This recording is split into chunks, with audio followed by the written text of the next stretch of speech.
Bonsoir à tous, à toutes, très heureuse de vous retrouver pour cette dernière conférence. Je suis désolée, je n'aurais pas dû passer en dernier, mais la dernière fois j'avais la grippe quand je devais venir vous voir.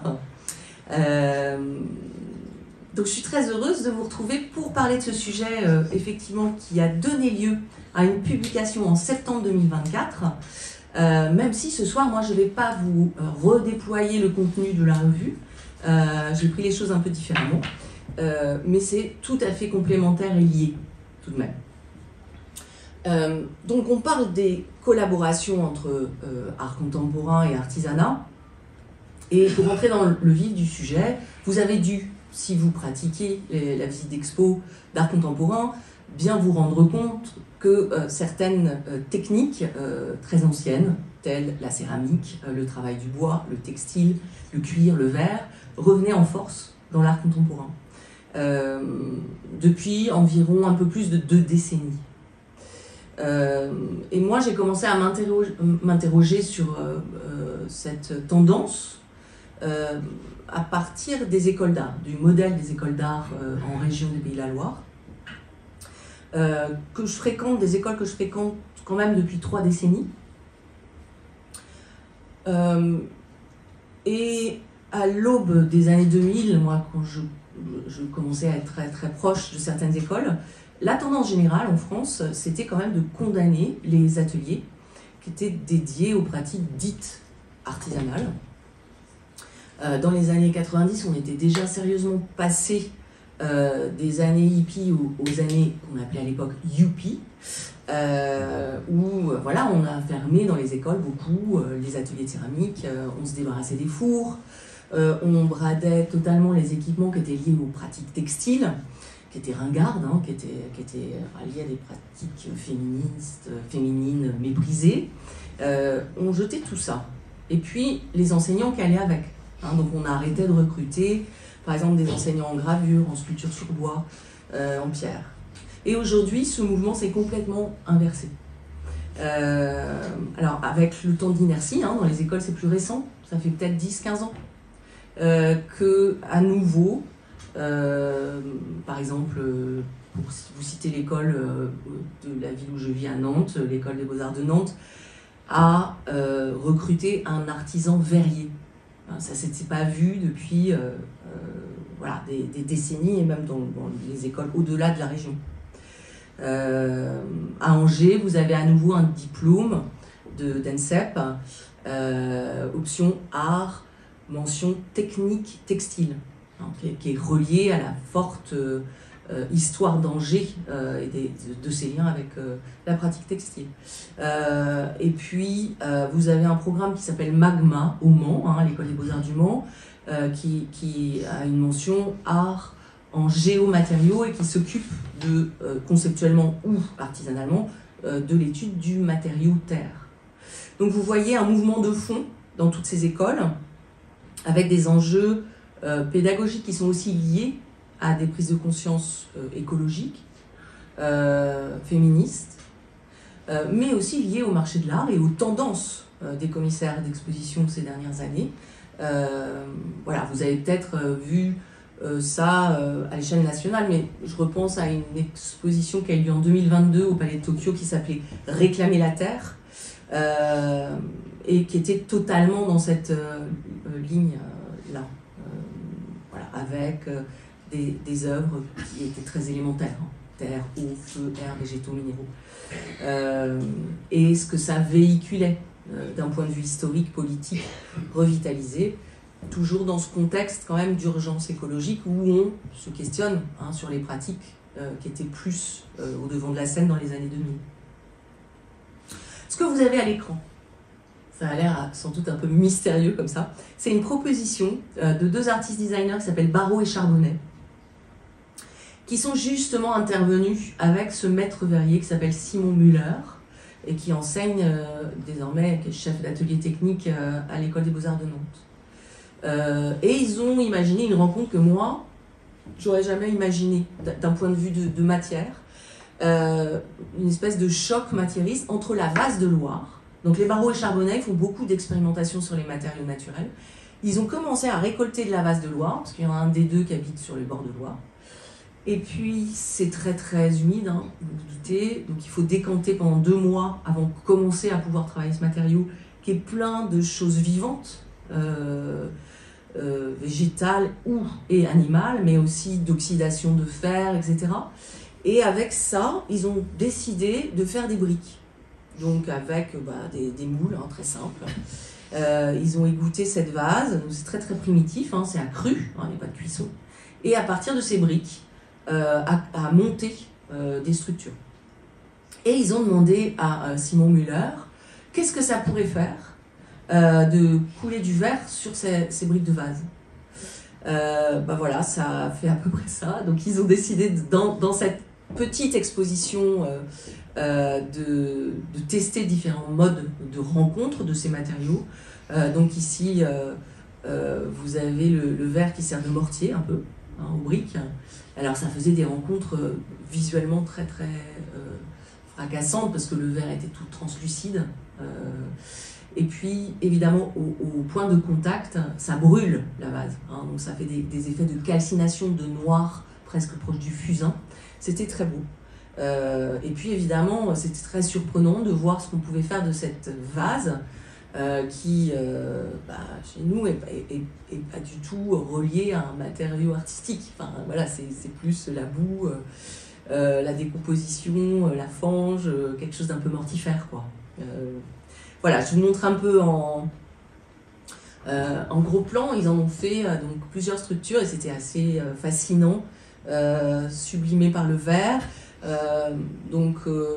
Le mortier, mais il y avait aussi des tubes de vase, hein, ils avaient moulé des tubes de vase connectés par des T de raccordement, hein, comme on voit dans la construction, mais qui étaient en verre.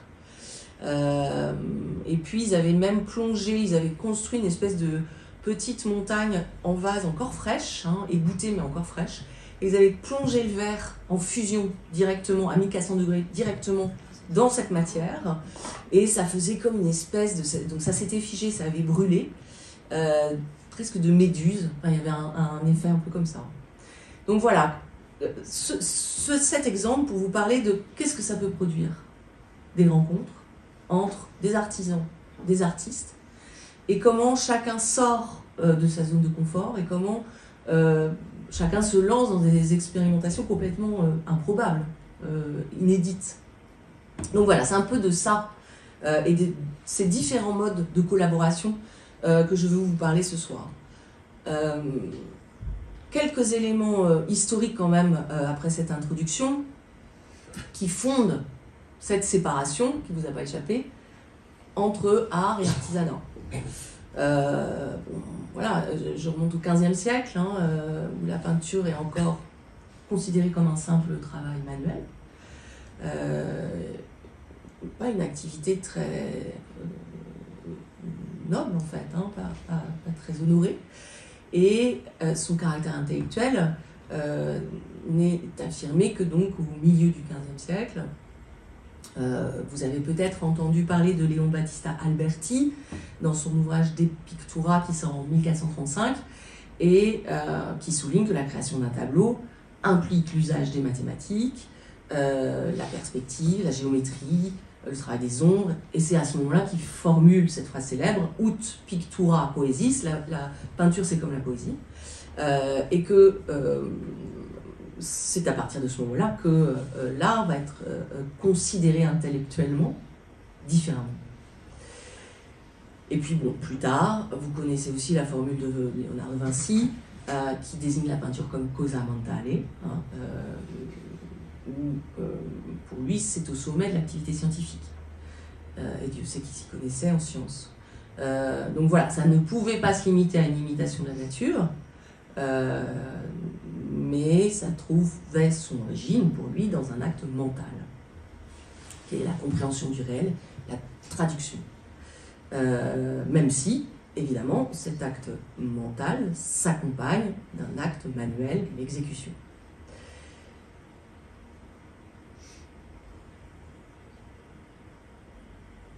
Donc je fais un grand saut dans l'histoire, avec Diderot d'Alembert, et puis aussi avec Alain.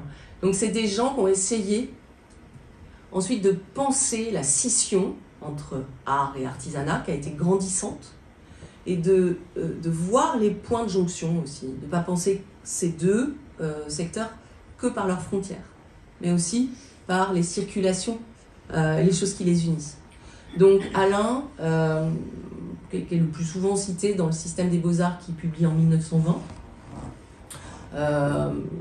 il fait une distinction, mais qui est déjà présente chez Diderot et d'Alembert au XVIIIe, dans l'encyclopédie. Donc d'Alembert, lui, il distingue les beaux-arts de l'artisanat et des techniques sous le rapport de l'utilité. Il dit les œuvres d'art, contrairement aux objets techniques, n'ont aucune utilité pratique.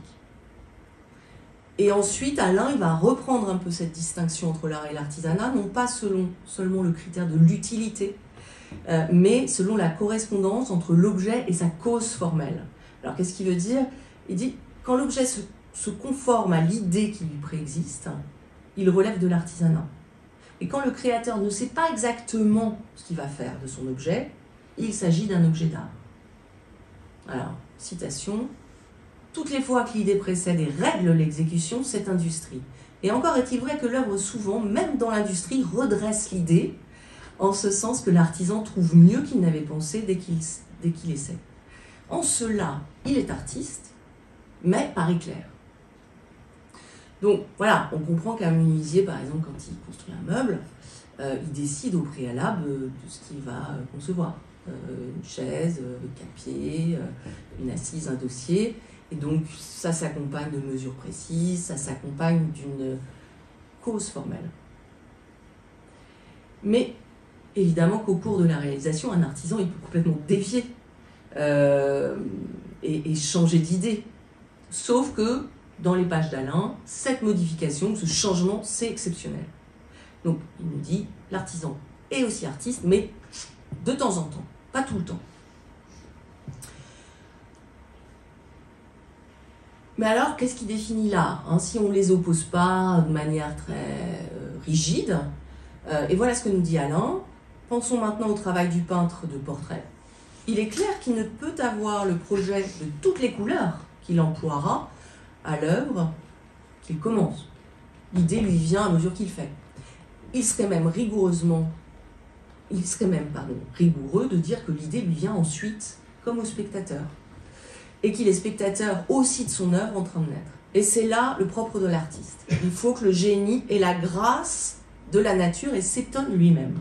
Bon, ce sont des formules qui sont un petit peu désuètes, mais voilà, ce que nous dit Alain, c'est que l'art s'affranchit de l'utile, s'affranchit d'une fin déterminée à l'avance, et l'art, qui demande bien sûr lui aussi de connaître certaines règles, d'apprivoiser, de maîtriser certaines techniques, que ce soit celle du peintre ou du musicien, mais ces savoirs techniques ne sont pas suffisants parce qu'un véritable artiste doit pouvoir s'affranchir des règles. Donc finalement, ce qu'on comprend en lisant ce système des beaux-arts d'Alain, c'est que l'art commence peut-être où s'arrête le savoir.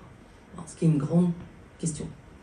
Alors, j'ai mis en relation ça avec une phrase de Jean Cocteau que j'aime beaucoup, qui formule une idée un peu proche, je trouve, de cette zone un peu mystérieuse de déprise du savoir. Cocteau disait « Puisque ces mystères me dépassent, feignons d'en être l'organisateur. » Voilà, et en fait, on se rend compte au cours de l'histoire que les liens sont sans arrêt en train de se tendre et puis de se détendre entre l'art et l'artisanat. Donc je reviens un tout petit peu au XIXe siècle avec ce portrait de William Morris par Watts, qui date de 1870.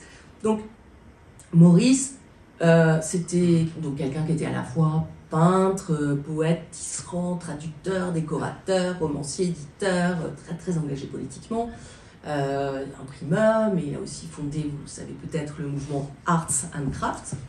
Et il avait vraiment en tête, ce qu'il expliquait dans ses conférences, une espèce de modèle global, d'utopie en acte, qui était à la fois de prendre le système économique, d'analyser le monde industriel, de voir ce qu'il avait de déshumanisant, d'interroger les arts décoratifs, leur importance dans la vie quotidienne, et puis d'affirmer ses préceptes. Donc par exemple, aucun objet chez soi qui ne soit beau ou utile. Aucun travail qui ne soit une joie à accomplir. Égalité pour lui, entre l'artiste et l'artisan. Donc une organisation de l'art et de l'artisanat qui était très éthique, très très en avance sur son temps, avec expérience en atelier collectif, retour à la campagne dans des colonies d'artisans pour quitter la pollution des villes, entreprises dont les profits sont reversés aux ouvriers, voilà, qualité des matériaux, et puis égalité des salaires. Voilà. Et sobriété aussi, hein. On n'avait pas besoin de fabriquer 10 000 objets. Bref, il était complètement visionnaire, hein. Il meurt en 1896, il est devenu une star en Angleterre, il demeure un peu moins connu peut-être en France, comme si il était un peu méprisé, hein. Moi je dis dans le 303, comme si on se méfiait d'un homme qui faisait des tapisseries, qui ne pouvait pas être aussi un penseur génial. Voilà, mais il a été très écouté de son temps et très suivi par différents mouvements de la modernité. Donc là, je vous ai cité, pour vous montrer qu'il n'était pas seul et qu'il avait ouvert une sorte de voie dans les premières décennies du XXe siècle, un regain d'intérêt pour l'artisanat se fait sentir par exemple au Bauhaus, cette école, là aussi visionnaire, mais pas que là, hein. Donc l'artisanat, on le trouve aussi relié à ce regain d'intérêt pour l'art naïf, les arts populaires, les dessins d'enfants, les arts extra-occidentaux. Donc tous s'y mettent, hein. Kandinsky, Goncharova, Picasso, Stepanova, Nolde, Lissitzky. Et beaucoup collectionnent des objets d'artisanat, qui pour eux renvoient aussi à une espèce d'origine fantasmée de l'art, et leur permettent de rafraîchir, hein, ils le disent beaucoup, rafraîchir leur regard sur l'art.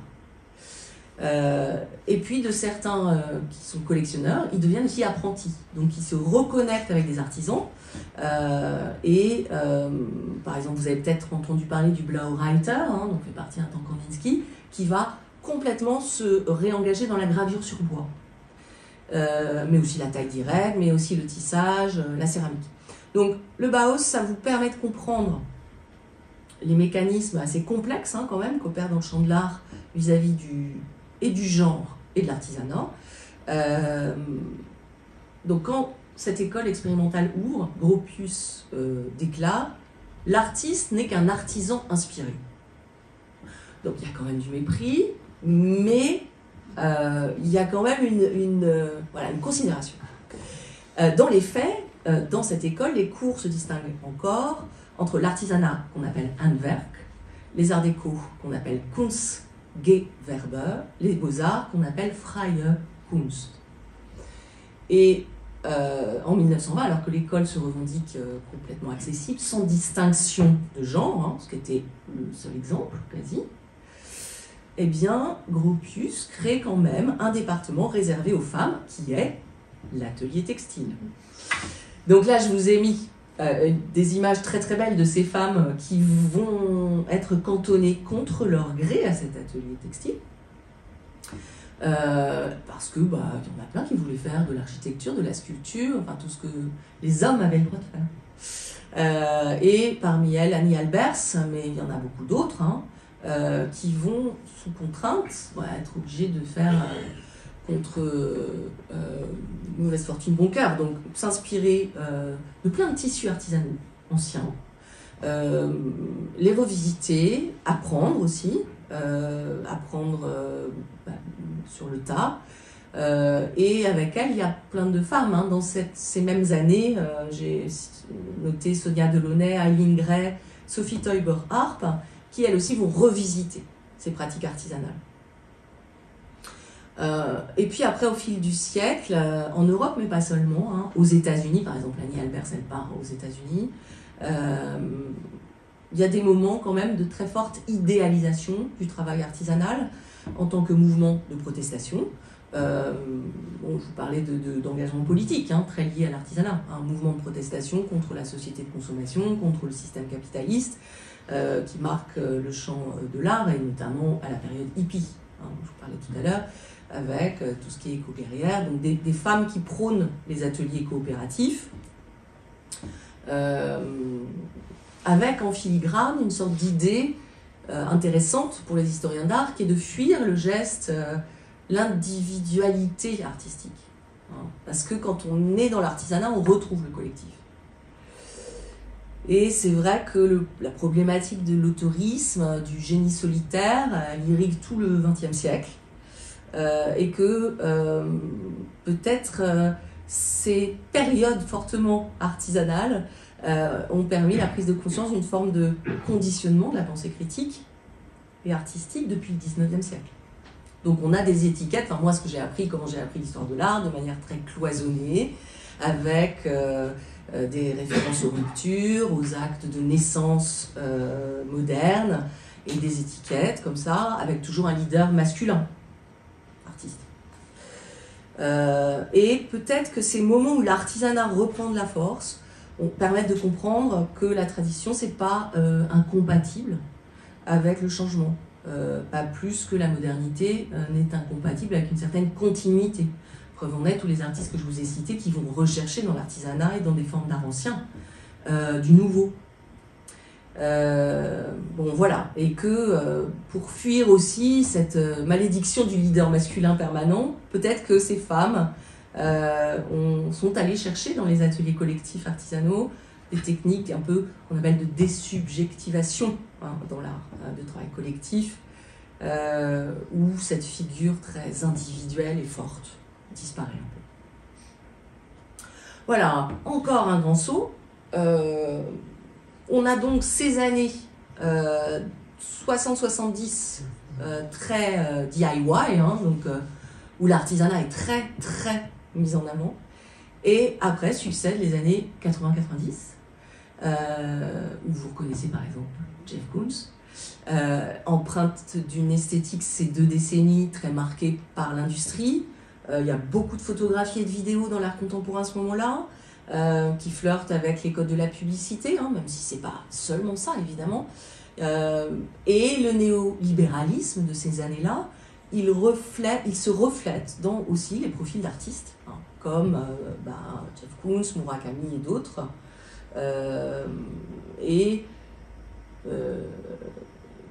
Dans leurs ateliers, il y a vraiment ce modèle entrepreneurial. Alors, même un Fabrice Hibert que vous avez vu passer dans vos murs, à cette époque-là, essaie de suivre ces modèles et devient un artiste entrepreneur. Donc voilà, il y a à ce moment-là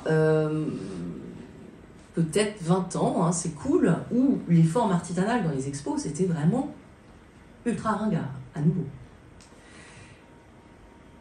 Et puis commence à remonter des petits questionnements. C'est formulé dans le milieu de l'art de la tech, Traditional Ecological Knowledge, donc toutes les pratiques ancestrales artisanales, contre la technologie. Et cette petite question de qu'est-ce qu'on sait encore faire de nos 10 doigts, puisque évidemment, la plupart de ces œuvres sont déléguées. Alors, le but, c'est évidemment pas du tout de pointer les créateurs qui ont pris le parti de déléguer la production de leurs œuvres, mais plutôt de mettre en évidence un petit glissement, là, qui arrive en 2000, peut-être un léger ras-le-bol, et des artistes qui arrivent avec une approche artisanale à nouveau. Vous en connaissez certains qui sont passés par là. Les premiers pour moi en France a été un duo qui s'appelle Dewar et Giquel, Daniel Dewar et Grégory Giquel, dont je vous reparlerai en fin de conférence. Il y a aussi un autre français qui s'appelle Wilfried Almendra, qui se présente comme un peu des Robinson du craft, du fait main. Ils ne connaissent pas grand-chose, parce qu'ils ont été formés par des écoles qui ne privilégiaient pas du tout ces formes, mais ils y vont. Ils prennent une tronçonneuse, ils n'ont jamais fait de la taille directe à la tronçonneuse, mais ils y vont. Et il y a une deuxième vague à ce courant qui vient avec Vincent Ganivet, Séverine Hubbard, les frères Chapuisat, Laurent Ledunf, que vous avez vu ici, et Jean-Marie Aprio. Là, ils ne sont pas beaucoup à s'affronter au savoir-faire traditionnel, mais ça suffit pour changer la donne et revendiquer dans des grosses galeries, hein, parce qu'ils sont assez vite galerisés, des savoir-faire traditionnels, un art de la débrouille, et puis une espèce de fierté de l'autodidacte qui avait complètement disparu du champ de l'art contemporain.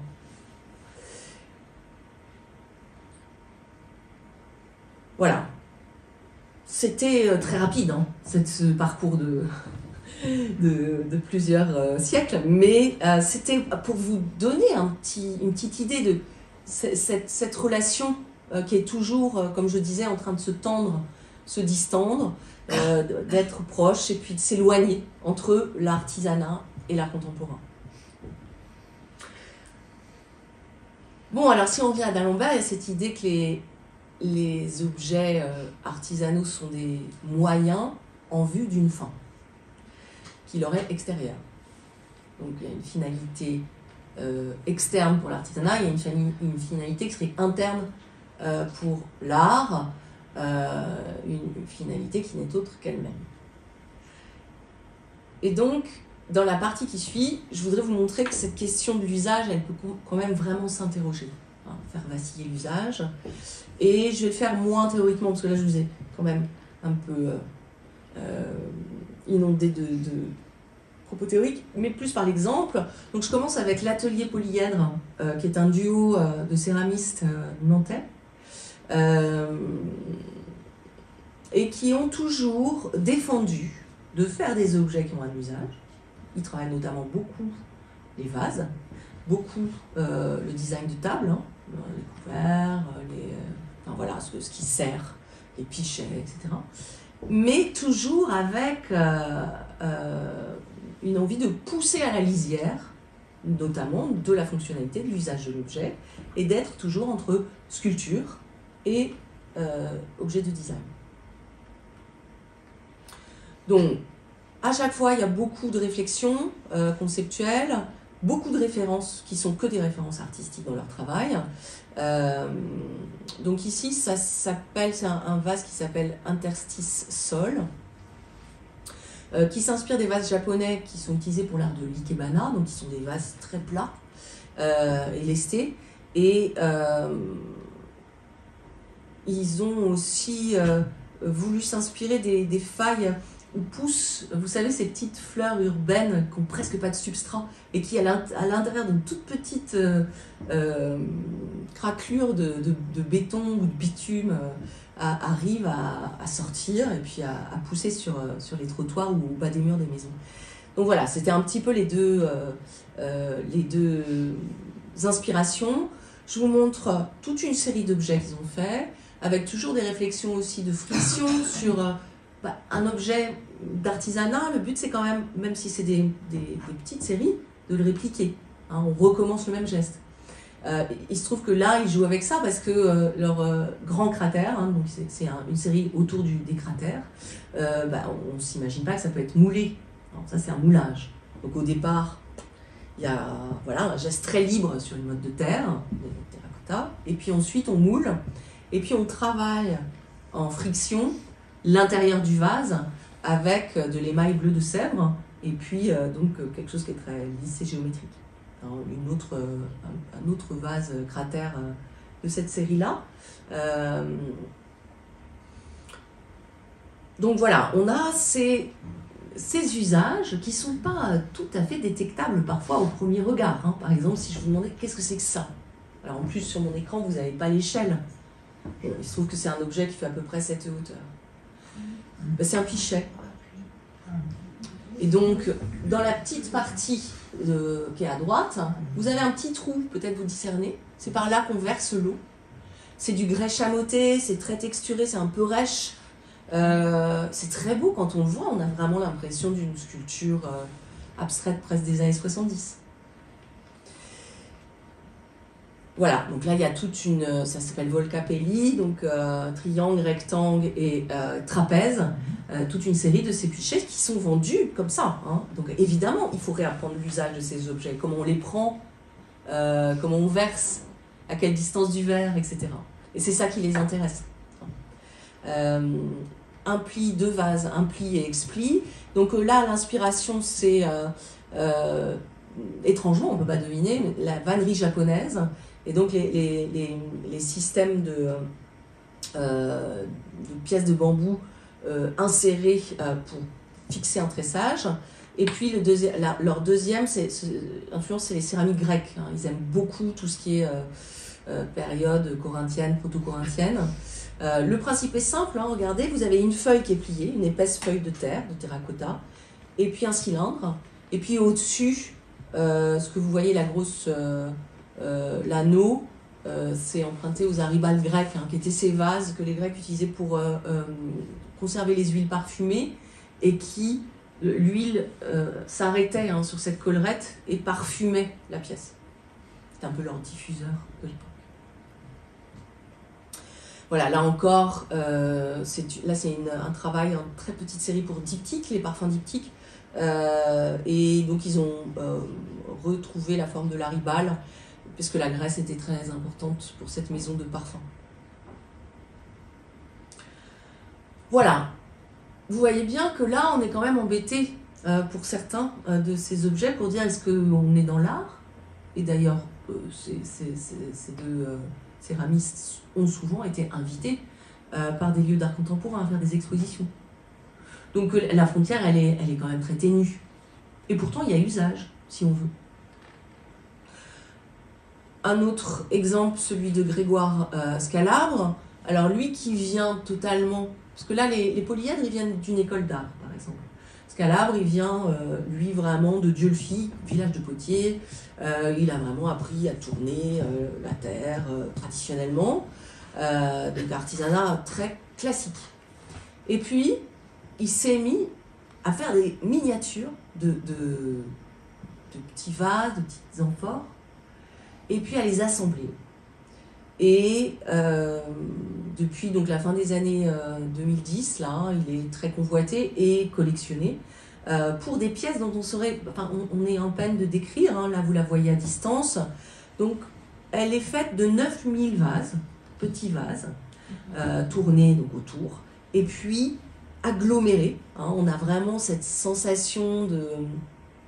C'est de la porcelaine, de choses un peu calcaires, comme quelque chose qu'on aurait vu en fond sous-marin. Hein, peut-être, je sais pas, on peut penser à aussi le dessous d'une étoile de mer, ou des récifs coralliens, mais voilà, plein de choses.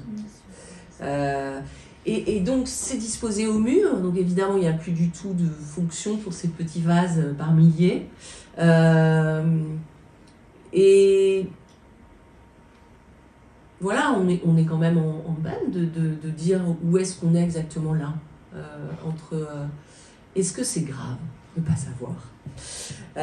Donc ça s'appelle Sohan, je ne sais pas si vous avez vu dans les légendes, c'est le nom d'un galion de la Compagnie des Indes qui a fait naufrage au XVIIIe.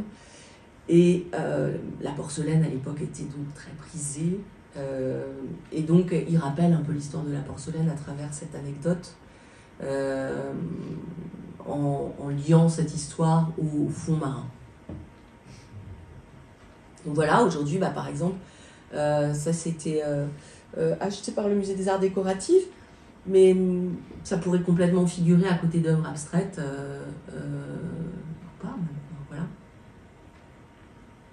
Donc voilà, il s'est illustré depuis beaucoup par ce même principe d'allier le minuscule au monumental, hein, avec des pièces qui mettent des mois et des mois évidemment à produire, qui sont des paysages muraux.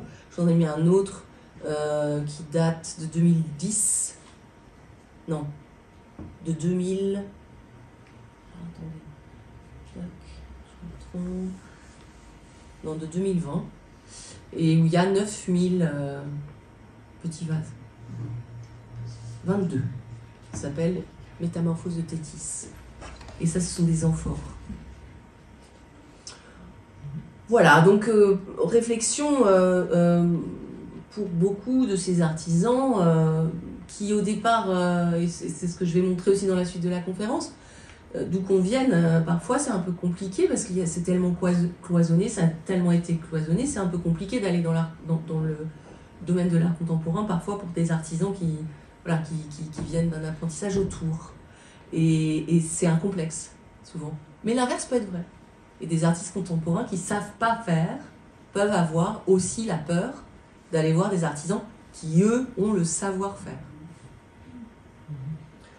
Bon, il y a un temps, je vous ai mis cette photo de Picasso et Chagall, parce que aussi, c'était dans l'atelier de Madura, et Bronner a passé pas mal de temps aussi là-bas. Je sais pas, peut-être il y a eu des moments où ces questions, on s'en fiche un peu plus. Je sais pas. Je pose la question. En tout cas, voilà ce que je peux vous dire. Là, j'étais en vacances à Lisbonne, où j'ai donc rencontré ce designer artiste qui s'appelle Noé Duchauffour-Laurence, qui s'est installé à Lisbonne par rapport à l'artisanat de là-bas. Et lui, ce qui l'intéressait notamment, c'était le savoir-faire du côté de la céramique. Et comment donc ce soenga, là, cette cuisson des pièces dans des feux enterrés, lui permettait donc de accueillir l'accident. Parce que c'est une méthode de cuisson où donc on noircit l'argile, on sort ça du sol, et après c'est encore chaud, et on peut manuellement introduire de l'unicité, parce qu'après ça fait des objets uniques en série, mais uniques, en accidentant un peu les surfaces.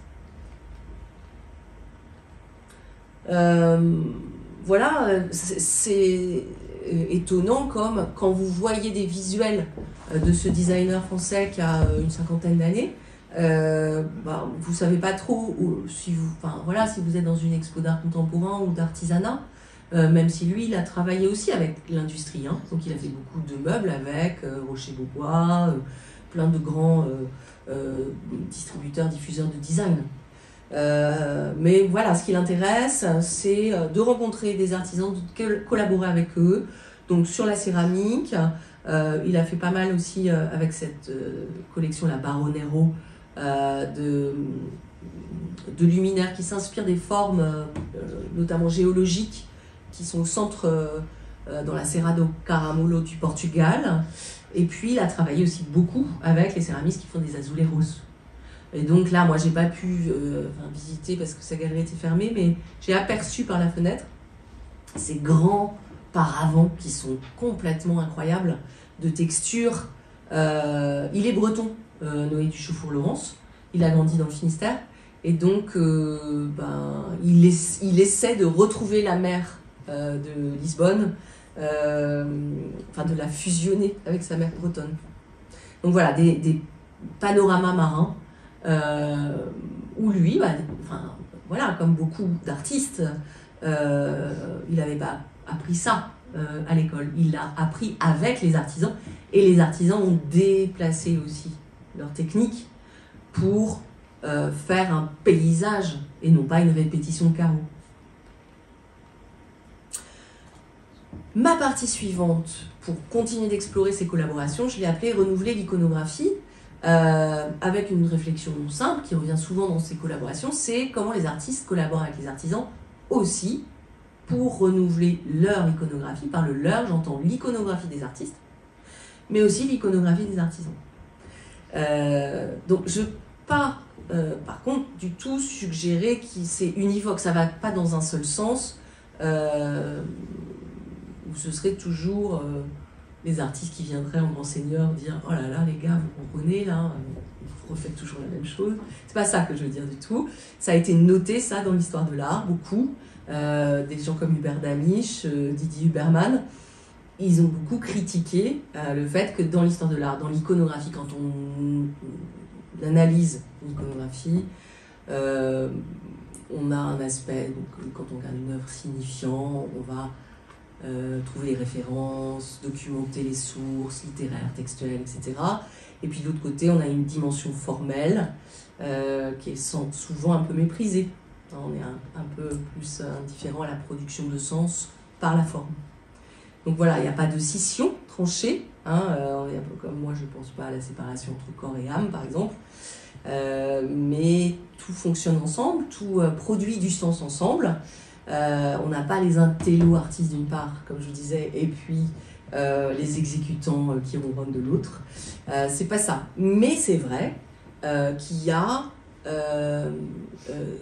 ce mouvement indéniable de déplacement focal iconographique, que la collaboration se fasse de visu ou par un désir. Alors là, c'est une série que j'ai trouvé intéressante à vous montrer de tapisserie.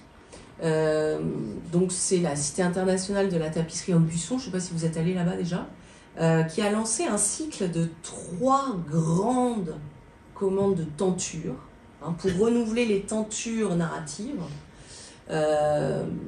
Donc là, je ne sais plus combien il y en a, et qui a travaillé là plutôt avec les artisans des différents ateliers d'Aubusson pour dire qu'est-ce qui vous plairait de faire. Parce que c'est des mois, donc là, ça même, c'est 5 ans, je crois, de travail. Et ils ont choisi de travailler à partir d'images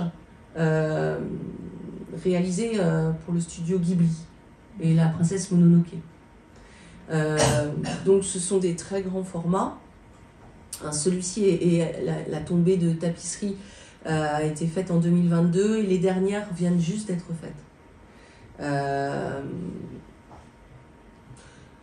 Donc voilà, comment est-ce que là, sans collaboration active, hein, puisque Miyazaki n'était pas là, mais comment on interprète ces aquarelles, comment finalement on reprend un motif qui est très classique, hein, qui pourrait sembler même académique, mais en le déplaçant un peu, en allant chercher dans un registre contemporain et en allant chercher même en dehors de l'art. Donc ils ont fait ça avec Tolkien et George Sand. George Sand, c'est pas encore fini, je crois que ça se termine en 2026 ou 2027. Donc voilà, ils ont commencé cette réflexion dans les années 2010. Ça c'est Tolkien avec Le Seigneur des Anneaux. Donc Tolkien il écrivait mais il travaillait aussi beaucoup l'aquarelle. Je sais plus combien, je crois qu'il y en a 160 mètres carrés, hein, de tentures au total pour Tolkien. Donc ça fait 7 ou 8 tentures et je pense que ça a été achevé en 2024 et ça faisait 7 ans que c'était lancé. Un autre exemple, toujours commande d'Aubusson, tous les ans ils font un appel à projet. Alors là, commande de visu active avec des artistes qui sont là, à de jeunes artistes contemporains, un appel à projet de tapisserie, là, je trouve assez intéressant comme concept, augmenté. Donc comment est-ce que les artistes peuvent penser une tapisserie, mais penser aussi des objets qui seraient disposés et qui dialogueraient avec cette tapisserie. Et là, ça s'appelle tapisserie troglodytique. C'est Jenna Kaes et Clément Vuillet. C'était en 2019, donc ils n'ont pas eu le premier prix, donc ça n'a pas été réalisé. Mais je trouvais que l'idée était assez intéressante. Donc tapisserie d'ouverture d'une grotte que vous voyez en fond, hein, donc là c'est le carton. Et puis leur idée, c'était de travailler des objets qui seraient plutôt des objets de design quand même, domestiques, dans des sources pétrifiantes.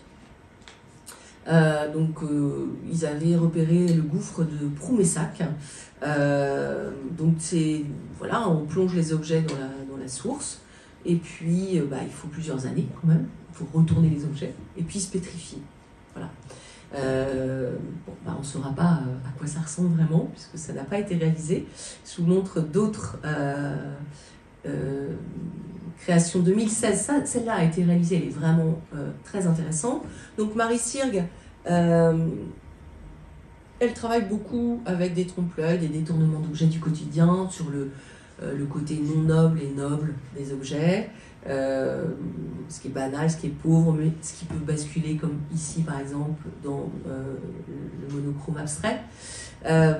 Et c'est très difficile à traduire pour un artisan lissier ou une artisane lissière.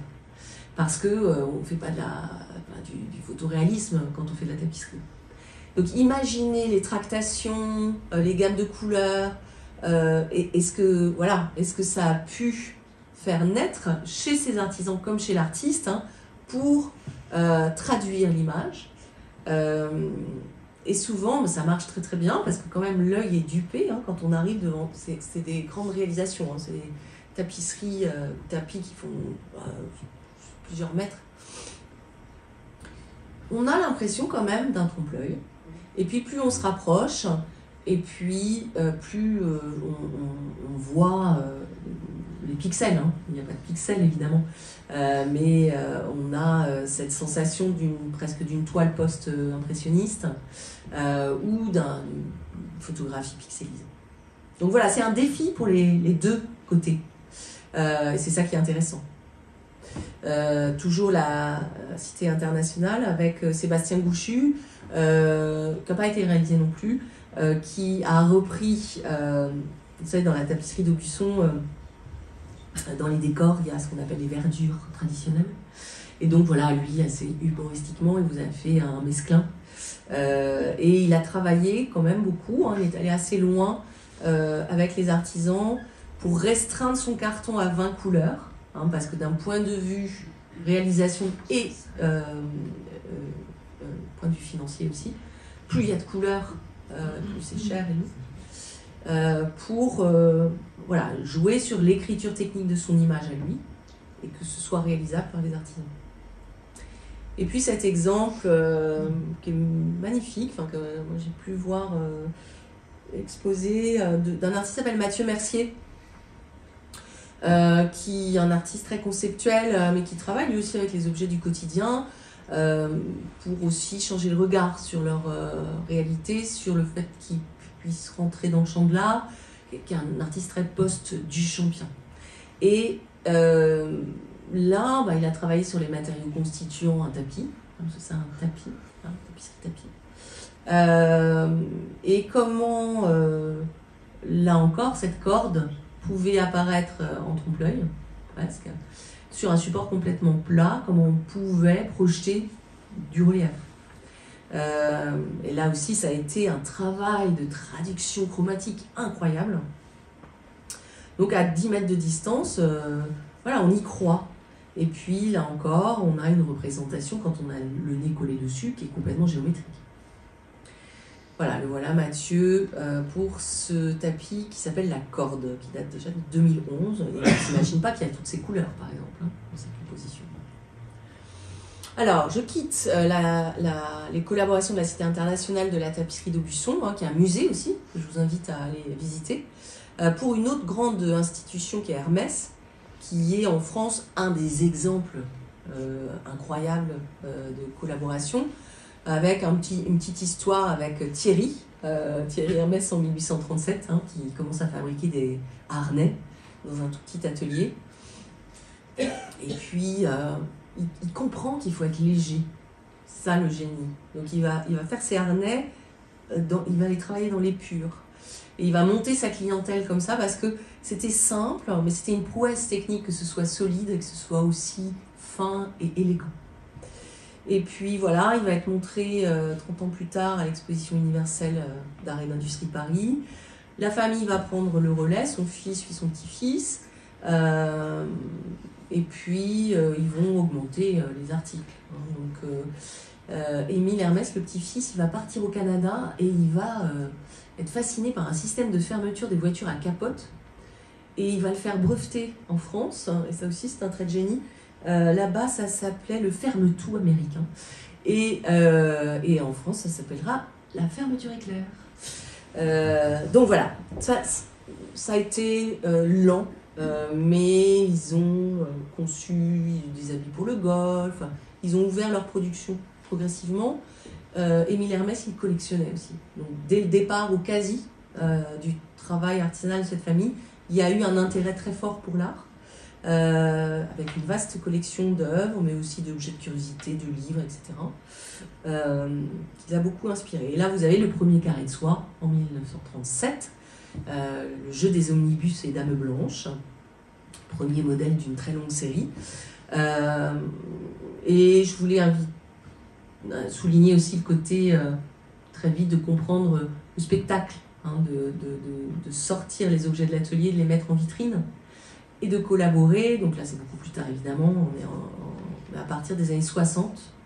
Il y a une artiste qui s'appelle Leila Manchari, qui est diplômée des Beaux-Arts de Tunis et de Paris, qui va commencer à faire les vitrines pour Hermès. Et aujourd'hui, les vitrines sont presque systématiquement faites en collaboration avec des artistes. Mais voilà, ça va aussi donner de l'ampleur et presque un côté expositionnel à ces objets quand vous voyez les boutiques Hermès. Bon, je reviens sur les carrés de soie.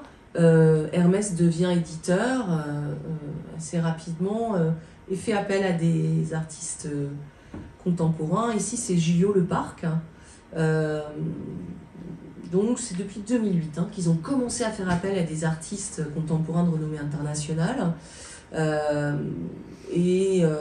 Bon, vous avez eu Joseph Albers en 2008, Daniel Buren en 2010, Sugimoto en 2013, et puis en 2011, donc Julio Leparc. Donc peut-être vous le connaissez, figure de l'art cinétique, optique, membre fondateur du Grave. Il y a une exposition en ce moment à Nantes où certaines de ses œuvres figurent. Et là, il fait une série assez spectaculaire. Donc ce sont des carrés de soie qui sont déclinés par 10. Et vous pouvez les lire en ligne verticale avec une disparition progressive de la couleur. Bon, voilà, c'est toujours des formes très fluides, sinueuses, superposition, torsion, tressage, imbrication, une variation autour d'une œuvre qu'il avait faite, une série de peintures.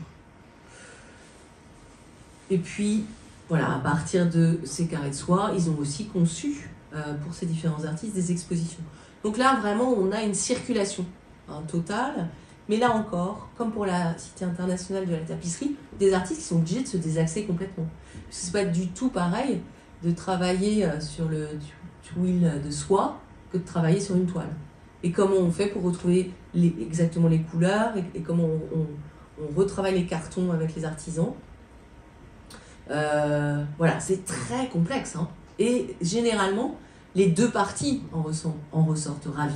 Parce que les deux parties ont beaucoup appris. Et là, c'est la série qui a été faite par Hiroshi Sugimoto.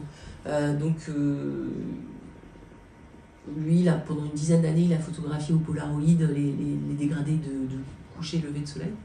Et il a voulu retranscrire ça donc sur une série de carrés de soie Hermès. Voilà, depuis, alors je ne sais pas si vous regardez de temps en temps ce qu'ils proposent, mais ils vont chercher de nombreux artistes. Pas forcément d'ailleurs que dans le champ de l'art contemporain. Alors là, c'est Daniel Close, qui est un dessinateur américain très célèbre, qui officie dans le champ de la bande dessinée, très inspiré des années 50. Mais pour leur carré, ils vont chercher des artistes, y compris très jeunes. Enfin, moi, je suis très étonnée de leur audace, puisque c'est quand même une maison assez traditionnelle. Et puis les carrés de soie, c'est une institution. Ils n'ont pas hésité à se renouveler et à entamer des dialogues très riches.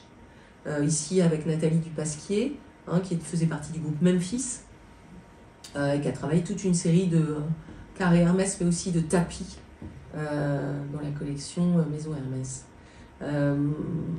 Voilà, je vous montre quelques... Là, par exemple, Baptiste Viraud, qui est un jeune artiste.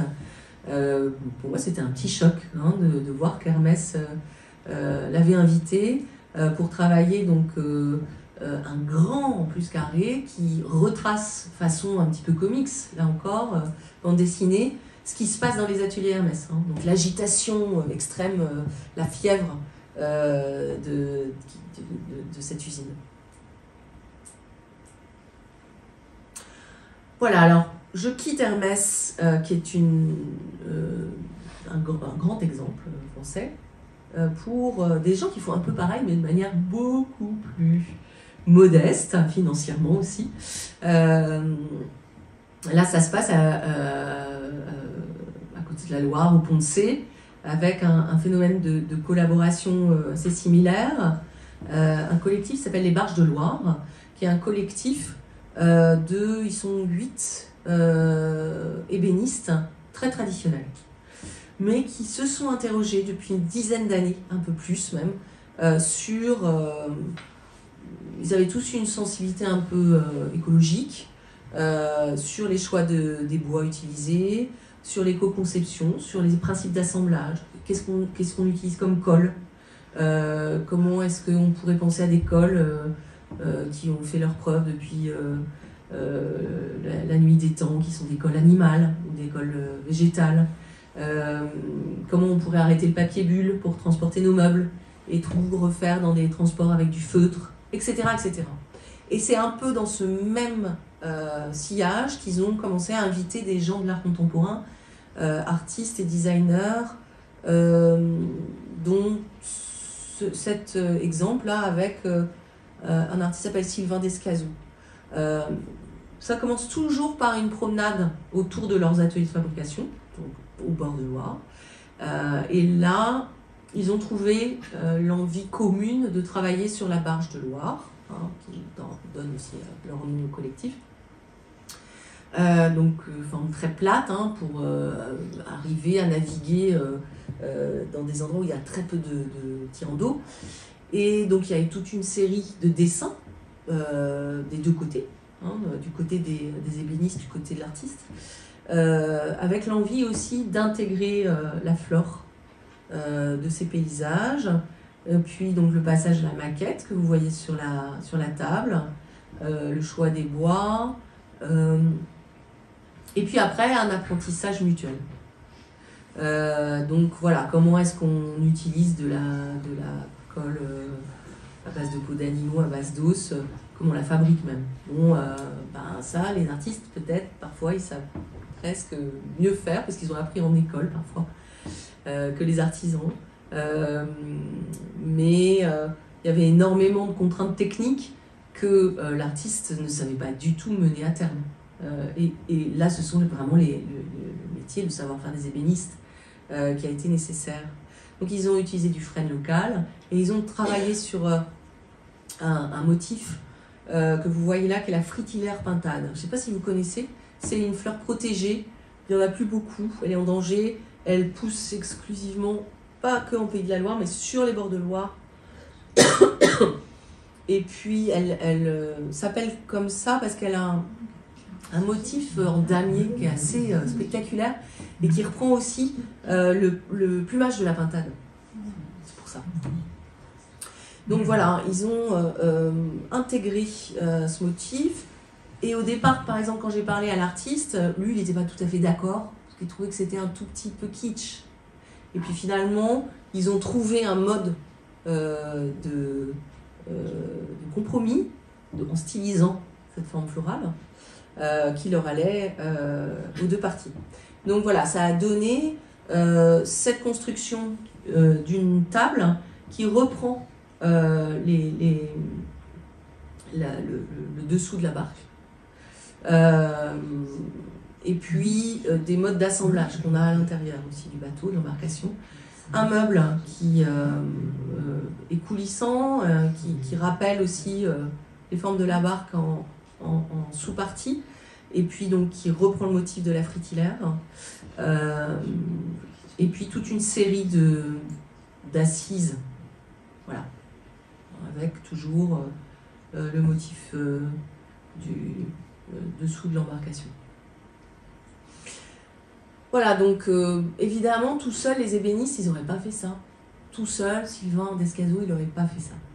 Et je trouve que c'est déterminant parfois, ce type de rencontre, pour aboutir des objets qui sont peut-être plus entiers, plus complexes que ce qu'ils auraient pu être.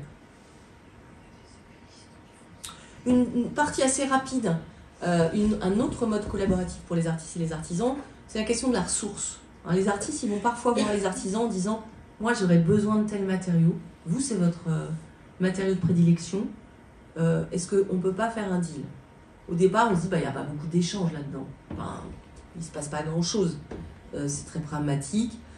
De plus en plus d'artistes ont là aussi des questions de réemploi écologique, de circuits courts, de recyclage, etc. Et ce que je voulais vous montrer, c'est que parfois, ce truc très pragmatique peut donner des collaborations beaucoup plus riches. Donc là, je vous montre une œuvre qui a été présentée en 2021 au Centre d'art contemporain Pouvet-la-Dubé à Saumur. Une artiste s'appelle Camille Bayot, Ça s'appelle Unboxing. Et elle a décidé d'aller voir les artisans à Saumur et aux environs qui travaillent le cuir. Hein. Vous savez, il y a beaucoup d'artisans selliers, bottiers, etc. à cause du cadre noir. Et donc, elle leur a demandé des chutes. Parce qu'elle avait en tête de faire donc ce centre d'art, les résidences qu'il propose, ça tourne quand même autour du cheval. Et elle voulait faire un immense cheval fragmentaire, mais quand même, elle voulait travailler avec le cuir. Et donc, elle est allée voir les selleries, mais les selleries, ils récupèrent beaucoup, hein, même les petits fragments. Donc, elle n'a pas trouvé énormément. Elle a dû aller quand même beaucoup plus loin, jusqu'à Cholet, je crois. Mais elle a quand même rencontré un bottier qui est assez célèbre à Saint-Hilaire-Saint-Florent, la sellerie Butet. Et puis, elle a parlé de son projet. Cet artisan sellier qui lui a dit mais tu n'y arriveras jamais. Pourquoi? Parce que c'est trop, quoi. Tu te rends pas compte, tu vas découper tout ça au cutter, à la main et tout ça. Il lui a prêté des machines. Alors des petites machines, hein, ça reste... il lui a montré comment découper des lanières. Enfin, des choses assez simples, mais dont elle n'avait pas l'idée. Et effectivement, vous allez voir son œuvre. Ça a été complété par aussi l'aide d'un monsieur qui était à la retraite, qui a appris des gestes pour découper en série. Donc son système d'assemblage, c'était par écaille comme ça, mais avec des formes qui sont quand même assez géométriques, hein, très régulières, puis des lanières. Donc je vous montre, elle a construit sa structure en bois. Et puis elle a travaillé partiellement, donc horizontalement, et puis après elle a dressé. Et donc c'était très grand, hein, d'où les inquiétudes des artisans. Et elle est une très jeune artiste, elle ne s'en rendait pas compte. Et elle a habillé cette structure en bois avec donc un système d'écailles, oui, comme ça, d'imbrication, avec des mouvements assez hypnotiques. Donc on arrivait dans le centre d'art, ça s'appelait Échappée. Et unboxing, donc unboxing c'est quand on sort de la boîte, hein, et là c'était le cas. On n'avait que les pattes, on voyait fragmentairement apparaître ces pattes immenses, et puis après on pouvait se promener dessous. Voilà pour cette rencontre, cette collaboration. Et ça fait partie des témoignages où, par exemple, Camille Bayot, elle n'osait pas trop aller voir les artisans. Parce que elle, en tant qu'artiste qui travaille donc, de manière très répétitive les matériaux, elle savait à quel point c'est long, à quel point on n'a pas de temps pour discuter avec les gens, et elle avait ce complexe en plus d'aller voir des artisans qui, eux, travaillaient le cuir, alors qu'elle n'a aucun savoir-faire technique là-dedans. Elle avait peur de les déranger, en fait. Voilà, donc ça, par exemple, c'était un bel exemple où on va chercher des ressources et après on revient avec un savoir-faire un peu augmenté. Là, je vous ai mis quelques images donc d'une vitrine qu'elle a faite pour Hermès en reprenant ces techniques, mais avec des lamelles d'acier et donc un déploiement assez spectaculaire, c'est un cheval dragon, et de la paille. Donc elle a travaillé avec des artisans qui tressent des végétaux teints. Et là, ce sont des petits morceaux de paille colorés que vous voyez. Voilà, donc situation collaborative abordée ici qui est parfois beaucoup plus affirmée. Et donc là, rapidement, je voulais vous montrer quelques lieux où l'invitation dans des lieux d'artisanat, elle est formulée expressément à des artistes pour qu'ils se passent ces rencontres collaboratives. Donc 2-3 exemples ici en Haut-Anjou, ça s'appelle l'atelier du Haut-Anjou, ça se situe à Dans, c'est entre Angers et Château-Gontier, et chaque année, donc c'est une équipe d'artisanes et lissières qui forment, hein, qui sont des pédagogues, donc vous pouvez aller faire un stage pour apprendre à tisser, et une fois par an ils accueillent un artiste et ils s'engagent avec elle ou lui à des réalisations plus expérimentales. Donc là, je vous montre l'exemple de Louise Limontas, artiste installée à Bruxelles, qui a voulu travailler avec les habitants de Dan, hein, c'est un tout petit village, et qui est allé chez eux, les rencontrer, et voir ce qu'il y avait comme textile chez eux. Et elle s'est intéressée notamment aux toiles qu'on appelle paysannes, qui sont les toiles qu'on utilisait un peu moins nobles à l'arrière des fauteuils, hein, quand on faisait comment on appelle ça, de la tapisserie, mais quand on parle de tapissier pour les fauteuils, quoi. Donc à l'arrière, il y avait ces toiles qui sont un peu plus grossières, hein, qui étaient mises, on ne voyait pas. Et elle a travaillé là-dessus, sur des récupérations de ces toiles, et elle a écrit un peu l'histoire de ces rencontres sur cette espèce de long parchemin qui est travaillé comme un assemblage, un tableau narratif.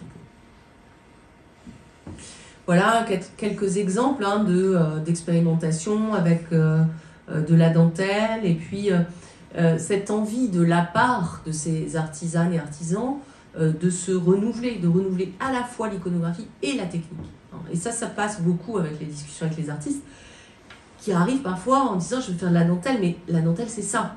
Hein. Ça peut être complètement désaxé par rapport à ce qu'elles ont l'habitude de faire. Donc voilà. Une place très importante laissée à l'expérimentation, et c'est un temps de résidence qui dure 2 mois par an, avec l'invitation d'1 ou 2 artistes. Et des circulations avec l'École supérieure d'art et de design d'Angers, notamment la section textile. Autre résidence d'artistes, là on retrouve Hermès, hein, parce qu'eux ils font beaucoup ça. Ils font découvrir leur savoir-faire, parce qu'il y en a plein au sein des manufactures Hermès, avec des cartes blanches à des artistes contemporains. Sans obligation de résultat, hein, il n'y a pas forcément d'expo à la fin ou de restitution, mais ils font découvrir des contextes de production, ils font découvrir des matériaux auxquels les artistes n'auraient jamais pensé, ou vous ne savez même pas que ça existait. Et puis, ils essaient, comme ça, peut-être de valoriser une partie de leurs activités. Donc là, 2 exemples. Bérangère Hénin, qui travaillait aussi dans les ateliers Hermès Maroquinerie, donc avec des chutes de cuir, et qui a décidé donc, de faire cette œuvre qui s'appelle La fin de la fête, qui est une marqueterie de chutes, de toutes petites chutes de cuir pour faire une boule à facettes. Un duo, Julie Villard et Simon Brossard, qui eux ont travaillé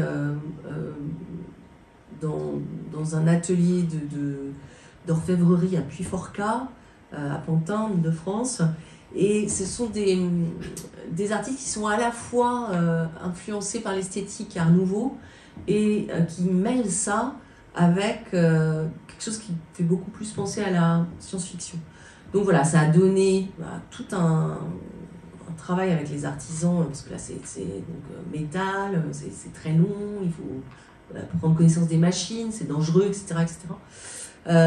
Et puis ils ont fait ce type de volume, tout à fait inhabituel dans cet atelier, évidemment. Et puis là, une artiste que vous avez peut-être croisée, puisqu'elle a exposé dans votre beau musée, Marion Verboom, en résidence. Alors là, c'était LVMH Métiers d'Art en 2018. Et là, la résidence, c'était en Italie. Le groupe LVMH fabrique aussi des lunettes. Et donc, ils ont un atelier en Italie où ils travaillent notamment l'acétate. Alors, comment on travaille l'acétate, etc. Personne n'en sait rien, en fait. Hein. En tout cas, peu d'artistes contemporains que vous questionnerez là-dessus vous donneront une réponse claire. C'était le cas pour Marion, hein, qui n'avait jamais entendu parler de ça, et qui a décidé de travailler avec ce qui fait beaucoup de lunettes, et sur les machines qui polissent les lunettes, etc. Et ça a donné ça. Voilà. Et elle l'a fait à partir de ça. Hein. Elle les a fondues, elle les a triturées, elle a fait ces espèces de sculptures organiques. Et elle leur a donné une sorte d'âme. Elle a complètement transformé le matériau. Donc voilà, là encore, des collaborations qui déplacent la pratique des artisans comme celle des artistes. Alors, le plus informel de ces modes collaboratifs, mais je ne voulais pas passer complètement à côté. C'est très intangible, hein, mais ça parle d'amitié et d'amour. C'est quand deux personnes se rencontrent et qu'il y a une collaboration qui sort du champ stricto sensu professionnel, mais que quand même, c'est très enrichissant pour le travail à la fin. Et donc, je voulais vous parler de Varda et de Schlegel. Agnès Varda, vous la connaissez sans doute, photographe, cinéaste. Valentine Schlegel, un peu moins. C'est une femme qui a fait toute sa carrière dans le champ de la sculpture et de la sculpture céramique, beaucoup, et qui à un moment donné a basculé de la céramique, on va dire domestique, hein, à échelle domestique, plutôt à l'architecture, et qui a commencé à sculpter des cheminées. Hein. Sa signature, sont des cheminées extrêmement organiques. On a fait peut-être plus de 200, plutôt dans des environnements privés, c'est pour ça aussi qu'on ne la connaît pas beaucoup. Et puis que ce n'est pas déplaçable pour rentrer dans des collections, mais aujourd'hui ces vases, ces céramiques sont beaucoup dans les collections publiques. Il se trouve que Agnès Varda et Valentine Schlegel se rencontrent adolescentes, qu'elles tombent amoureuses, qu'elles vont monter à Paris ensemble, vivre ensemble. Elles se rencontrent à Sète, hein, où elles reviendront régulièrement, et qu'elles vont rester amies toute leur vie ensuite. Ensuite, Agnès Varda va la quitter et rencontrer d'autres hommes, dont Demy. Mais la collaboration et la complicité va demeurer. Et ça donne, dès les années 50,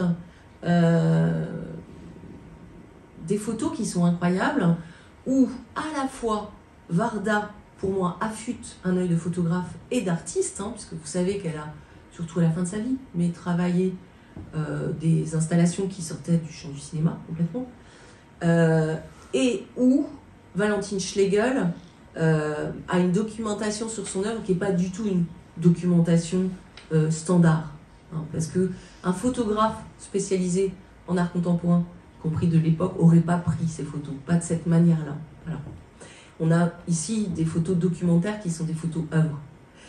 Donc voilà, il y a tout un ouvrage qui a été fait sur cet ensemble photographique qui est très conséquent, hein, de photos de Varda sur Valentine Schlegel, avec des photos intimistes, mais voilà, aussi beaucoup de documentation sur l'œuvre.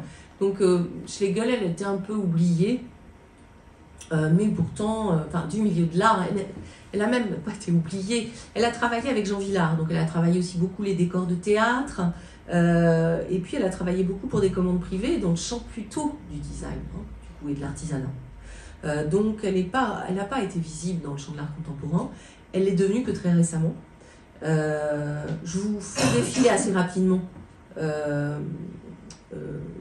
quelques photos, où là par exemple c'est la fille de Varda, Rosalie, et sa première fille. Et il y a aussi cet entrelacement, hein, de vie quotidienne et de formes, alors que là c'est un petit peu blanc. Le livre dont je vous parlais, où la fille de Varda, d'Agnès Varda, Rosalie, a rassemblé ses photos, elle s'appelle La Maison de Rosalie, c'est le titre de l'œuvre en céramique qui est au centre de cet accrochage que Valentine Schlegel a réalisé quand Agnès Varda était enceinte. Donc voilà La Maison de Rosalie, sa fille. Là vous la voyez peut-être un petit peu mieux. Il y a une grande simplicité, hein, dans les prises de vue, une grande incarnation aussi.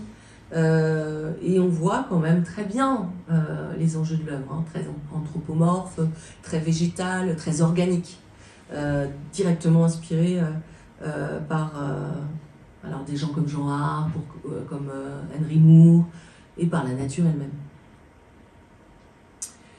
Voilà, donc là une rencontre, deux personnes qui prennent des chemins artistiques complètement différents, mais que, je pense, hein, l'amour et l'amitié vont faire collaborer de cette manière-là, avec ces traces d'archives-là.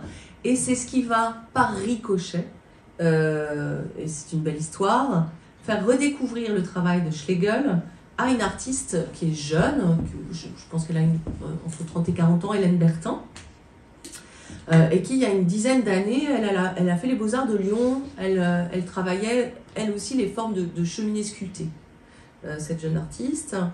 Et puis, quelqu'un lui parle de Valentine Schlegel qu'elle ne connaissait pas du tout. Elle commence à découvrir son travail, elle va rencontrer un assistant, un assistant à elle, et puis elle commence à rencontrer ses amis, et puis elle se dit, il faut absolument que je fasse quelque chose sur le travail de cette femme.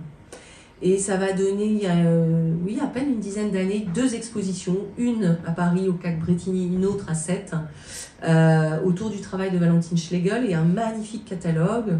C'est un travail qui est quand même très riche, hein, avec des sculptures qui sortent quand même des objets d'usage. Voilà la fraîcheur de Varda, qui capte et met en scène une nature morte, mais avec une main qui dépasse, avec une cigarette allumée. La collection de couteaux de Valentine Schlegel, qui a été remise en scène par Hélène Bertin. Et donc là, ce qui s'est passé, c'est que l'art contemporain, dans sa totalité, a découvert Valentine Schlegel. Et puis que la cote de cet artiste a explosé. Dans les collaborations, ce qui peut se passer parfois, c'est aussi ça. Quand on change de focale sur le travail d'un ou d'une artiste, parfois, on change aussi d'économie. Voilà, comme je disais, elle a fait beaucoup de... C'était Jeanne Moreau, beaucoup de commandes privées pour ses cheminées qui sont magnifiques. Et elle a inspiré aussi, du coup, à partir du moment où elle devient visible, le milieu de la mode, et notamment Raph Simone pour Christian Dior, qui a fait un défilé dans cet environnement complètement recréé à partir des cheminées de Valentine Schlegel. Voilà, la question de l'usage, faire vaciller l'usage dont je parlais tout à l'heure. Elle faisait des couverts magnifiques, mis en scène là, sur la plage de Sète. Elle avait complètement pris en main tous les éléments de son habitation. Là, c'était son atelier à Paris. La porte d'entrée de l'appartement et de l'atelier était comme ça. Voilà, je vous conseille. L'expo au CAC Bretigny s'appelait « Cette femme pourrait dormir dans l'eau ». Parce qu'elle était toujours avec les marins à Sète. Et puis le catalogue s'appelle « Je dors, je travaille ». Et il entrelace complètement les clichés de Varda avec aussi le quotidien de cet artiste. Beaucoup d'humanité. Et tout ça a été fait par la collaboration avec cette jeune artiste, Hélène Bertin, qui a passé 7 ans de sa vie à déployer ses projets. Il se trouve que Valentine Schlegel est décédée il y a 2 ans et qu'elle avait déjà, quand tout ça s'est produit, elle était déjà fortement malade d'Alzheimer. Voilà, ça c'est une vue de l'exposition avec sa collection de couteaux. Et puis, juste, relation d'amitié, là, pas d'amour, entre eux, c'est le visuel que vous avez vu dans le programme, l'artiste Pascal Convert qui travaille beaucoup sur la question du temps, sur l'enfance, le corps, l'architecture aussi, et qui travaille depuis plus de 2 décennies avec un maître verrier qui s'appelle Olivier Juteau, qui est un fabuleux artisan, qui travaille avec beaucoup d'artistes. Et là, c'est de là où on fait une cordée qui est assez extraordinaire. Là, c'est une commande du voyage à Nantes pour une œuvre permanente que vous pouvez voir dans un cimetière qui s'appelle le cimetière Miséricorde. Et on a cette expérimentation totale, parce que ni l'un ni l'autre, ni Pascal Convert, ni Olivier Juteau, pensaient que ça allait marcher. Et de facto, ça a marché, mais sans marcher, puisque vous voyez que les blocs qui sont très très épais, de verre, ont fissuré en refroidissant. Et donc, au lieu de le prendre comme un échec, ils s'en sont emparés comme une qualité. Ils ont fait ce qu'on appelle au Japon le kintsugi. Donc, on répare en colmatant les failles ou les objets ébréchés avec de la poudre d'or.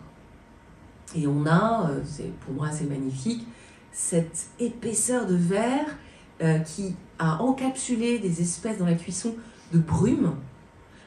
Et on a cette apparition, vraiment quand on arrive dans le cimetière, on a l'impression voilà, on a, oui, c'est ça, une apparition un peu d'un autre monde, d'un bestiaire. Donc il y a des cerfs, des biches, des faons qui nous attendent, là, un peu comme si ils voulaient nous accompagner dans l'au-delà. Enfin, il y a un côté qui parle un peu quand même de la mort, parce qu'ils ont ce côté vraiment assez spectral, et puis en même temps beaucoup de douceur. Donc voilà, le voilà, Olivier Juteau, et une cordée, hein, comme je vous disais, qui est remarquable et très prolifique. Alors, quand même, juste une minute, je voulais aborder le revers, parce que je vous parle que de choses positives depuis le début de cette conférence. Il y a quand même parfois des inimitiés, des polémiques entre artistes et artisans qui vont à l'encontre de ce côté un peu bisounours que je vous décris. Donc voilà, je vais passer rapidement, mais j'avais découpé cet article dans Télérama qui m'avait fait un peu réagir. Donc ça date de 2020. Il y en a marre des designers qui viennent manger le pain des artisans d'art. Assez de ces errants, ces centaires en déshérence qui viennent s'accrocher à nos tabliers. Donc c'est Serge Nicole, président d'Atelier d'Art de France, le syndicat professionnel des métiers d'art, qui le dit dans les éditoriaux de son magazine. Les designers oublient souvent de frapper avant d'entrer, ils oublient toujours de remercier, ils sont en chasse, ils ont faim parce qu'ils n'ont plus de quoi s'agripper ailleurs. C'est l'invasion du designer errant, etc., etc. Donc là, qu'est-ce qu'on pointe ? C'est toujours les artistes, c'est toujours les designers qui sont sur le devant, les artisans d'art, on les met derrière. Alors que les seuls, les vrais créateurs, c'est eux. C'était ça qui était pointé dans cet article, pour tout aussitôt démonter par le nombre, la foule de collaborations positives. Mais voilà, il y avait cette espèce de chose aigrie, comme ça. Et je la mets en relation avec une polémique qui est beaucoup plus récente, puisque ça vient d'être dénoué là, à la fin de l'année 2024. Vous avez peut-être entendu parler de cette action en justice de Daniel Druet, qui est quelqu'un qui est spécialisé en modelage de cire et qui a travaillé pour l'artiste Maurizio Cattelan. Et qu'il a attaqué en justice sur 9 œuvres auxquelles il a collaboré. C'est quelqu'un que Cattelan est allé chercher parce qu'il travaillait pour le musée Grévin à Paris et qu'il était extrêmement bon pour rendre l'expression, les yeux, la tombée des chairs. Enfin, il était vraiment excellent. Donc voilà, c'est lui qui a façonné le pape, par exemple, là, qui est une œuvre de Cattelan qui est toujours aussi provocateur, touché par les météorites. Mais c'est lui qui a façonné aussi cette œuvre qui a fait beaucoup couler d'encre, un mini Hitler comme un enfant qui est en attitude de prière à genoux. Bon, alors qu'est-ce que posait comme question Druet ? J'ai collaboré plus qu'un simple exécutant. Voilà, c'était ça, son action en justice. Il a toujours été très bien payé. Il a été payé environ 37 000 € par réalisation, ce qui était totalement les prix du marché, même si à côté, par exemple, cette œuvre elle a été vendue 17 millions d'euros. Voilà. Quand je vous parlais d'économie tout à l'heure, qu'est-ce que ça veut dire ? C'est quand même des questions qu'on peut se poser à partir d'un certain montant. L'artiste Maurizio Cattelan ne crédite jamais dans ses cartels l'artisan Daniel Druet. Est-ce que c'est normal quand on atteint une telle expertise, une telle excellence dans son domaine? Voilà, toutes ces questions-là, bon, la justice a tranché, elle a débouté Daniel Druet, en disant que le concepteur de l'œuvre, c'était Cattelan, et que l'artiste, c'était pas Druet. Mais ça ouvre quand même des questions, des débats. Alors, quand je vous disais, en intro, je vous parlais des premiers artistes qui ont remis à l'honneur l'artisanat pour moi à l'aube des années 2000. Les premiers, même avant tout ça, c'est Dewar et Giquel pour moi.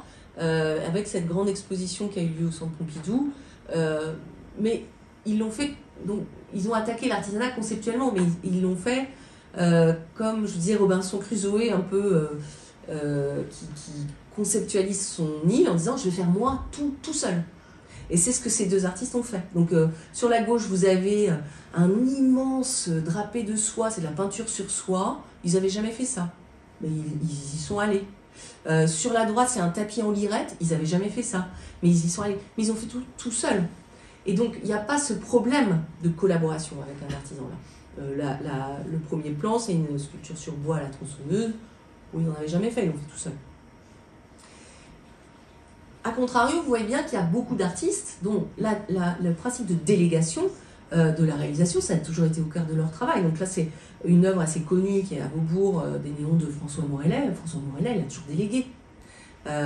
Et il a toujours souligné que dans plein d'autres formes d'art, les exécutions, c'est autre chose. Hein. Par exemple, il cite toujours Ravel. Il disait que il était un excellent compositeur, mais un très mauvais pianiste. Il ne pouvait presque pas jouer ce qu'il composait, Ravel. Mais on s'en foutait. Enfin, l'important, c'était ce qu'il avait composé. Et il disait la même chose de Le Corbusier. Il disait, Le Corbusier, il n'a pas gâché beaucoup de plâtre. Hein. Voilà, ce sont des questions qui restent sensibles. Plus d'un siècle après les premiers rédimètres de Duchamp, hein, qui pointaient exactement là. Mais qui sont toujours, parfois, douloureuse.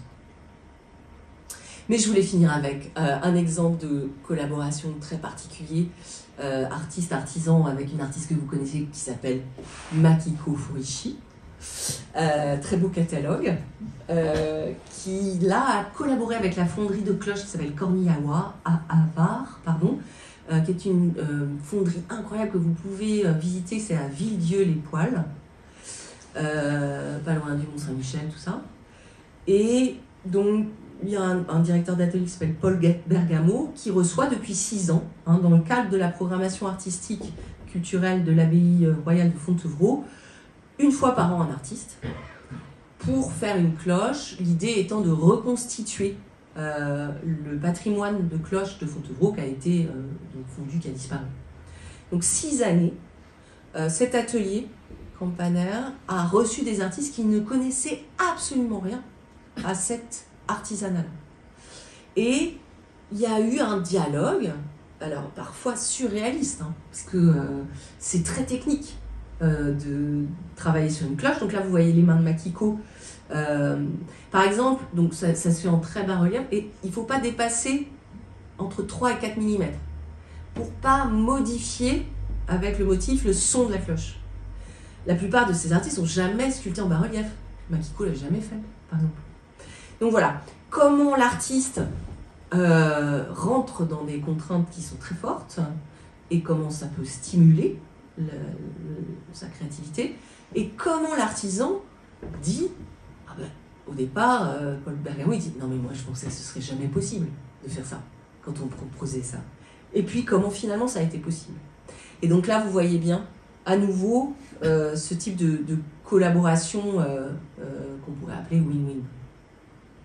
Et puis, le résultat visible à l'abbaye de Fontevraud, la dernière cloche vient d'être inaugurée la semaine dernière, elle a été faite par Françoise Petrovitch.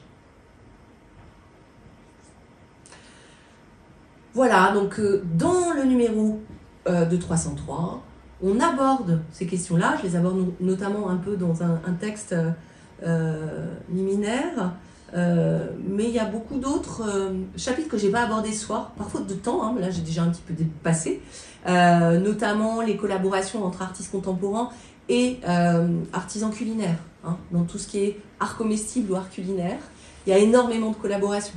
Pareil pour les jardins, hein, on parle de l'art des jardins, il y a énormément d'artistes contemporains, et vous le voyez peut-être avec le festival de Chaumont-sur-Loire, qui collaborent avec des jardiniers, et là aussi, hein, ça peut faire parfois des choses totalement surprenantes.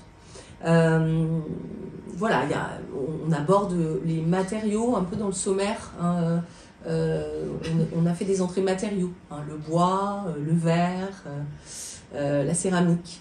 Et puis, on pose aussi des questions comme en rencontrant des artisans ou en travaillant sur des matériaux, les artistes aussi proposent de revisiter des matériaux à des fins écologiques. Voilà, comment est-ce qu'on peut travailler sur les algues, comment est-ce qu'aujourd'hui on peut travailler sur du cuir végétal. Et ça, souvent, ce sont des artistes qui amènent ces questions-là. Mais je terminerai sur 2 idées, quand même, des pistes de réflexion. Je pose ces questions, je n'y réponds pas dans l'ouvrage. La première, c'est, on peut remonter à Morris, mais le problème aujourd'hui, il est à William Morris, mais le problème est toujours le même aujourd'hui. C'est qu'est-ce qu'on fait de la démocratie des objets décrits ce soir? Je m'explique. Quand on paye bien l'artisan, quand on paye bien l'artiste, quand on prend des matériaux de bonne qualité, quand on fait travailler tous ces gens dans des locaux qui sont éclairés, chauffés, à la fin, on a des objets produits qui sont très peu accessibles au plus grand nombre. Est-ce que l'industrie, est-ce que c'est la seule solution? Évidemment que Maurice, qui était très marxiste, il voulait que dans ses ateliers, les objets qu'il produisait, il voulait que ça aille au peuple. Ça n'est jamais allé au peuple. C'était beaucoup trop cher pour ça. Alors, est-ce que, quand on réfléchit sur voilà, tous les objets que je vous ai montrés ce soir, est-ce que ça, c'est que pour les gens riches? C'est normal que ce soit le luxe qui se soit emparé de cette question de comment faire perdurer l'artisanat en France? Est-ce qu'il n'y a pas d'autre solution? Donc voilà, ça c'est une question politique que je vous pose ce soir sans avoir du tout la réponse. La deuxième chose qui me met très en colère, j'en parle très brièvement, c'est que dans ce que j'ai amené au début, sur quand même cette scission entre art et artisanat, que j'ai du mal à comprendre personnellement, eh bien, elle est encore à l'œuvre. Quand je vous parlais par exemple de Simon Muller, maître verrier qui est engagé à l'école des Beaux-Arts de Nantes, comme chef d'atelier technique, tous les chefs d'atelier technique artisans, donc dans les écoles d'art, sont moins payés que les artistes chercheurs enseignants. Pourquoi? Pourquoi est-ce que quand vous proposez à un adolescent au lycée une filière manuelle, alors ça peut être hyper noble, comme l'ébénisterie est hyper noble, c'est forcément une punition et un ratage. Si on va en pro, on a raté. Et qu'est-ce que ça veut dire aujourd'hui des schémas anciens qu'on continue à appliquer alors qu'en France, il y a 150 000 demandes d'emploi dans le secteur artisanal, par exemple. Et comment on continue à considérer moins bien le manuel que l'intellectuel? Et pourquoi? Voilà, là encore, je n'ai pas de réponse, mais je vous pose la question. Je vous remercie beaucoup de votre attention. Merci.